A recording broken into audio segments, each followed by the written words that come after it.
বাগেরহাটের ঐতিহাসিক খানজাহান মাজার সংলগ্ন দিঘিতে কুমিরে টেনে নেওয়া শিশুটির মরদেহ উদ্ধার করা হয়েছে। আজ ২ জুন ভোর ৪টার দিকে দিঘির পূর্ব পার থেকে তার মরদেহ উদ্ধার করা হয়। নিহত শিশু ফাতেমার বয়স আনুমানিক ৭ বছর। ১ জুন রাত সোয়া ৮টার দিকে দিঘির মহিলা ঘাট থেকে তাকে টেনে নিয়ে যায় কুমির। বর্তমানে মাজারের ওই দিঘিতে একটিমাত্র কুমির আছে। শিশু ফাতেমা মাজার এলাকায় ভবঘুরে হিসেবে থাকা এক মানসিক প্রতিবন্ধী নারীর মেয়ে। তাদের সম্পর্কে এর বেশি কিছু জানতে পারেননি পুলিশ ও মাজারের সংশ্লিষ্ট ব্যক্তিরা।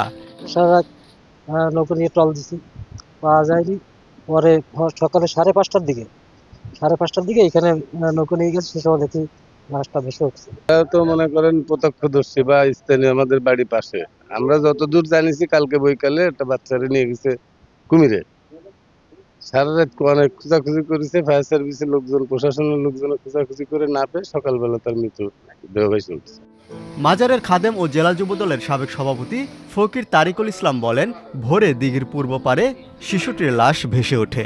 পরে নৌকা দিয়ে গিয়ে মরদেহ উদ্ধার করা হয়। জেলা প্রশাসক ও পুলিশের সঙ্গে আলোচনা সাপেক্ষে মরদেহ দাফন ও পরবর্তী ব্যবস্থা গ্রহণ করা হবে। সকালবেলা তার ডেড বডি পাওয়া গেছে। ডেড বডি অক্ষত হবে, তবে দাঁতে কুমিরের দাঁতের বেশ কিছু চিহ্ন পাতায়, তার পায়ে শরীরে বিভিন্ন স্থানে দাগ আছে।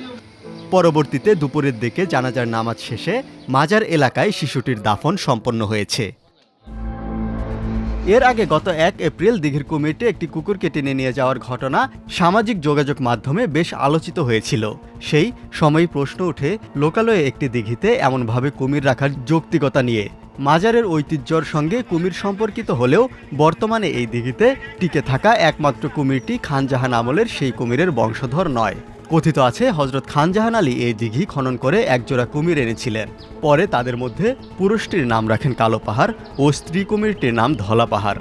এরপর তাদের বংশধর কুমিরদের মধ্যে পুরুষকে কালা পাহাড় আর স্ত্রী কুমিরকে ধলা পাহাড় ডাকা হতো। তাদের সর্বশেষ বংশধরের মৃত্যু হয়েছে ২০১৫ সালের ফেব্রুয়ারিতে। এর আগে ২০০৫ সালে ভারত থেকে কয়েকটি কুমির এনে দিঘিতে ছাড়া হয়, কিন্তু এর কয়েকটি মারা যায়। সর্বশেষ যে দুটি ছিল তাদের একটি ২০২৩ সালের অক্টোবরে মারা যায়। এরপর থেকে একটা কুমিরই দিঘিতে আছে।